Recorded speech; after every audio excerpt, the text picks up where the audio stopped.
Olá, esse vídeo foi gravado para a apresentação de um seminário da disciplina de Bioética do curso de Ciências Biológicas, sexto semestre. O trabalho vai ser apresentado por Amanda Hilário, Heloísa Elfer e Renan Ribeiro. O tema do nosso trabalho é Bioética e a população LGBTQIA+. Vamos começar falando um pouco do histórico da população LGBTQIA+, no Brasil e no mundo. As pessoas pertencentes a essas minorias representam uma população em vulnerabilidade, tanto relacionada à integridade física, mental e moral, principalmente pela imposição de diversos valores morais defendidos por alas mais conservadoras da sociedade, que colocam esses valores hierarquicamente superiores aos demais, o que vai acabar resultando na LGBTfobia, que incorporada à sociedade vai restringir essas pessoas de acessarem alguns direitos fundamentais, como o direito a serviços de saúde, o uso de nome social, assim como diversos outros. Até o século XIX, a homossexualidade era tratada com o termo sodomia, mas que foi substituído por homossexualismo e passou a ser visto como um desvio psíquico e patológico. Em 1985, o Conselho Federal de Medicina do Brasil retirou a homossexualidade da lista de patologias, o que foi um avanço muito importante, já que essa substituição e retirada da lista de patologias aconteceu no Brasil anteriormente do que aconteceu na OMS, Organização Mundial da Saúde, em que teve a retirada da homossexualidade do catálogo de doenças apenas no ano de 1990. No Brasil, o primeiro grupo que passou a lutar pelo fim do preconceito e pela busca de mais direitos foi o movimento cis-gay, na década de 80, já que, por conta da pandemia de HIV que aconteceu naquela época, o governo brasileiro passou a tomar algumas medidas preventivas junto a esses grupos, que na época eram considerados grupos de risco, o que deu certa força para que eles se unissem e fizessem diversas mobilizações para exigir melhores direitos e diminuição do preconceito por parte da sociedade. Já a população cis-lésbica encontrou mais dificuldade em inserir o seu movimento, já que até mesmo nessas relações de programas de intervenção à saúde apresentavam muitas barreiras para esses grupos, porque esses programas sempre foram muito focados em estereótipos de gênero feminino, como feminilidade, maternidade e alguns estereótipos que esse grupo não se identificava, o que acabou gerando várias barreiras. No ano de 2004, o Ministério da Saúde, por meio do Conselho Nacional de Combate à Discriminação e a Secretaria Especial dos Direitos Humanos, lança o programa Sem Homofobia, que tem o intuito de combater a violência e discriminação contra a população LGBT e a promoção da cidadania dessas pessoas. Em 2010, o Ministério da Saúde apresenta a Política Nacional de Saúde Integral de Lésbicas, Gays, Bissexuais, Travestis e Transsexuais. Essa política teve como principal objetivo fixar uma série de diretrizes para o atendimento desses grupos. Entre essas orientações, os profissionais foram orientados para se sensibilizar do processo de educação permanente para o respeito dos direitos dessas populações e a garantia dos direitos sexuais e reprodutivos, além do estabelecimento de diversas normas e protocolos para o atendimento específico de lésbicas e transexuais. Esse foi um passo muito importante, já que orientar e capacitar os profissionais de saúde para o atendimento dessas populações torna esse atendimento mais seguro e mais sensível às especificidades desses grupos, o que faz com que eles busquem mais atendimento médico e se sintam mais confortáveis para buscar atendimento. Nos artigos que a gente utilizou para construir esse trabalho, a gente conseguiu evidenciar que existem situações em que as populações LGBT não encontram a devida assistência, o que muito provavelmente seja fruto de julgamentos e juízos de valor expressos pelos profissionais de saúde que estão ali para atender essas pessoas. Falando da bioética em si, existem muito poucos estudos no Brasil relacionando esse tema com a população LGBTQIA+. Talvez a primeira autora a falar sobre o assunto seja Fátima de Oliveira, que é uma autora brasileira que propôs a bioética antissexista, antirracista e libertária. Para ela, diversas pautas da bioética feminista têm assuntos em comum com a bioética LGBT, principalmente nas questões de igualdade de gênero, que pode ser um caminho interessante para que a união desses dois grupos traga ganhos para a bioética relacionada à população LGBT. Oi, eu me chamo Amanda. Eu vou falar sobre os aspectos mundiais do tema. A situação da homossexualidade ela é muito diferente entre os países. E desde que os que protegem mais, que incluem em suas constituições a proibição de discriminação por orientação sexual, até os que estabelecem pena de morte contra quem mantém relações sexuais com pessoas do mesmo sexo. Com isso, a organização ILGA, que é a Associação Internacional de Gays, Lésbicas, Bissexuais, Transsexuais e Intersexuais, com a sede na Suíça, publicou um mapa que mostra qual a situação legal dessa questão. Em 9 países do mundo, incluindo 3 latino-americanos, existe uma proteção constitucional contra a discriminação por orientação sexual, seja de forma explícita ou por decisão da justiça. São considerados os países com a maior proteção legal sobre esse tema os países da África do Sul, Bolívia, Equador, México, Nepal, Portugal, Suécia, Fiji e Suíça. Já no Canadá, a proteção constitucional ela foi introduzida na Carta de Direitos e Liberdade, mediante uma decisão da Suprema Corte. O mapa apresentado pela ILGA não leva em conta a implementação efetiva dessas medidas. Nos países onde há mais proteção legal, não significa que a situação na vida real ali seja segura ou não. Por exemplo, o México, que é um dos países que tem a máxima proteção legal, ele convive ainda com uma situação de extrema violência. O mapa ele acaba nem incluindo dados sobre a proteção legal de transexuais, já que é só abordado a orientação sexual e não a identidade de gênero. A proteção com base na orientação sexual protege principalmente gays, lésbicas e bissexuais. Mas o mapa ele indica as possibilidades de buscar proteção do Estado no caso de violência e discriminação, assim como quais são os avanços legais que ocorrem nos últimos anos naqueles países. Apesar de alguns países possuírem essa política pública existente para medidas de combate ao preconceito institucional, tem se mostrado ainda insuficiente. Então, apesar dos avanços e da existência de uma política pública de saúde específica para essa população, as medidas de combate ao preconceito institucional ainda se mostram muito insuficientes.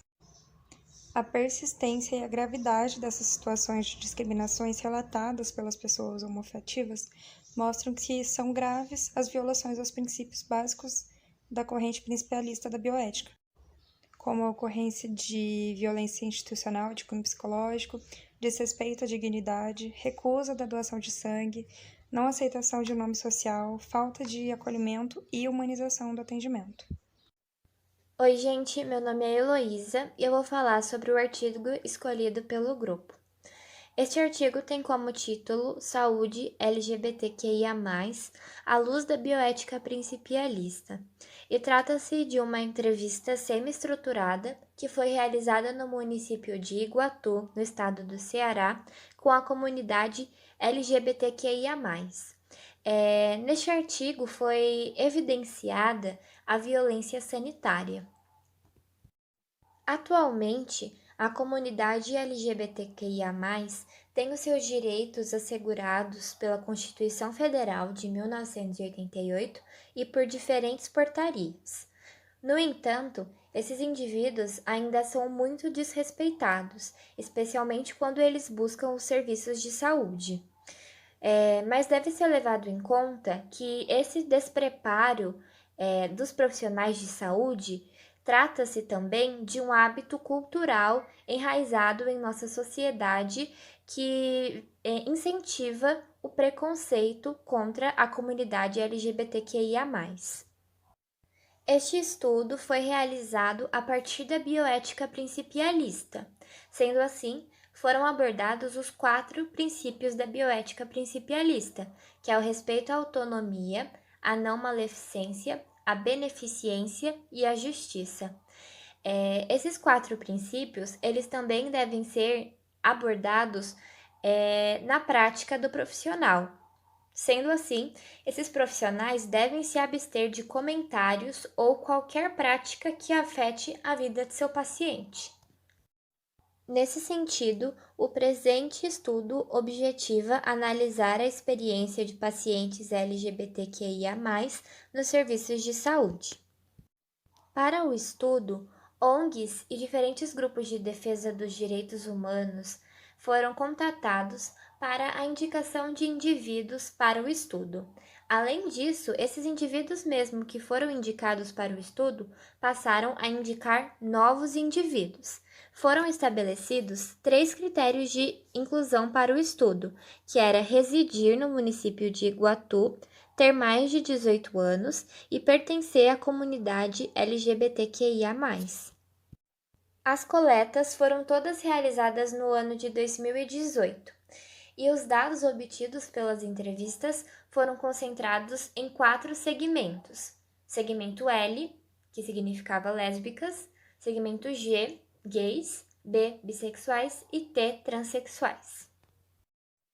As entrevistas para as coletas de dados foram encontros com cerca de 2 horas e os depoimentos obtidos dessas entrevistas foram identificados pela inicial do segmento que cada indivíduo se identificava e um número. E essa foi uma maneira encontrada pelo grupo de preservar a identidade de cada participante da entrevista. Bom, a partir dos estudos, foi possível concluir que a maioria das pessoas se autodeclarava bissexual, com identidade de gênero de mulheres cis, com idade entre 20 a 29 anos, pele parda, solteiros sem parceiro, sem religião ou doutrina, com renda mensal inferior a 1 salário mínimo e ensino superior incompleto. Devo ressaltar que todos os termos utilizados para os resultados e discussão foram abordados no artigo. Então, a gente simplesmente está apresentando o que o artigo trouxe sobre o tema. Isso não quer dizer que a gente concorda ou discorda de algo apresentado por eles. O primeiro princípio da bioética principialista que é infringido e que foi abordado pelos participantes das entrevistas é o respeito à autonomia.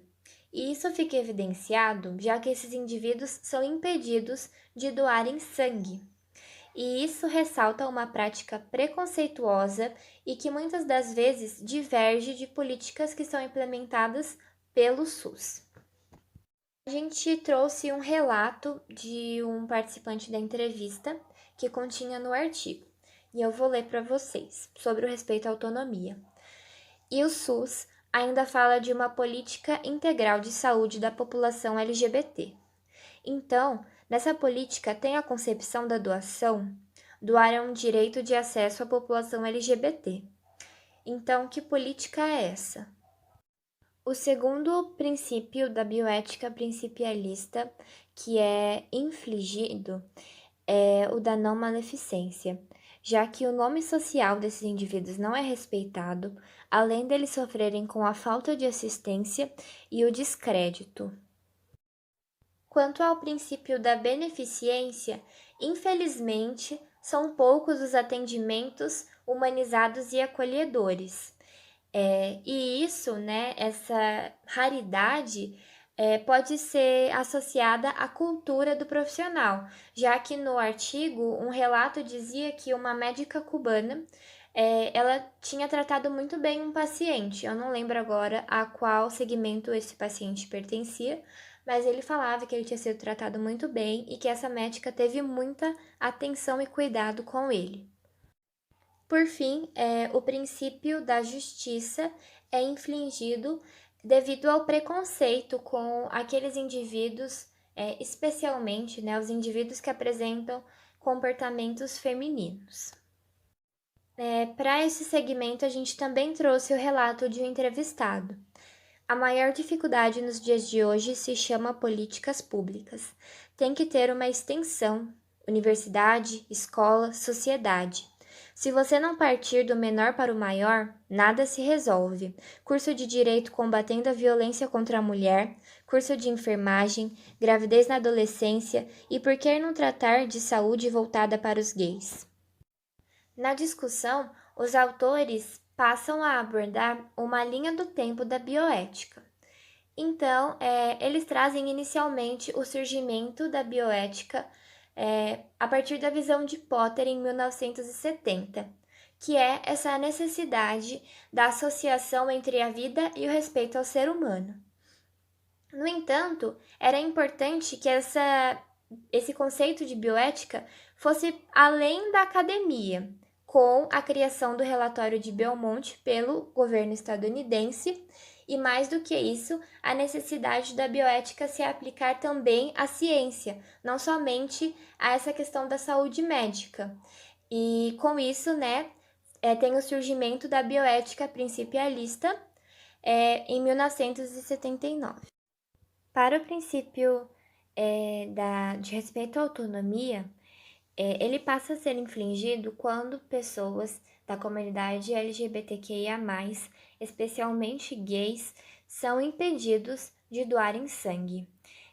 Infelizmente, essa prática ela é assegurada por certas portarias, ao mesmo tempo que, como citado anteriormente, ela é recriminada por outras. Então, existe uma disparidade. E outra questão muito triste é que esse critério ele é diferente para indivíduos heterossexuais. Então, mesmo que uma pessoa homossexual não contenha doenças, infecções sexualmente transmissíveis e que isso seja comprovado com exames, deve ter uma janela de espera desde a última relação sexual. E enquanto que não é ao mesmo tempo que é visto para indivíduos heterossexuais. Então, isso evidencia o preconceito, E mais do que isso, ele propaga o preconceito, já que essa prática é assegurada por portarias. Quanto ao princípio da não maleficência, ele é infligido pela violência institucional e violência psicológica que é sofrida por estes indivíduos. Isso evidencia o despreparo profissional desses profissionais da saúde e isso também pode contribuir com transtornos ao paciente, como transtornos psicológicos que podem ocasionar no uso de drogas ilícitas e tentativas de suicídio. O princípio da beneficência não foi muito vivenciado pelos participantes, mas quando ele está presente, fica evidente a ideia de um atendimento mais humanizado e acolhedor, e ressalta o quanto deve ser mais implementado essa prática, e mais difundida no Sistema Único de Saúde. E ao princípio da justiça, ele é infligido porque a maioria dos indivíduos relata violências sofridas ao longo do atendimento. E isso também pode ser, uma maneira de dispensar esses indivíduos do atendimento. Então, para que eles não sejam atendidos pelos profissionais, os profissionais agem dessa maneira preconceituosa e violenta. Por fim, o artigo traz que é direito da comunidade LGBTQIA+, o acesso à saúde de qualidade e com respeito. Sendo assim, são necessários políticas que implementem atendimentos mais humanizados e acolhedores. E para que os profissionais da saúde possam fazer atendimentos mais humanizados e acolhedores, isso deve ser implementado desde sua formação acadêmica. Além disso, é muito importante o combate à LGBTfobia em âmbito cultural, histórico e social.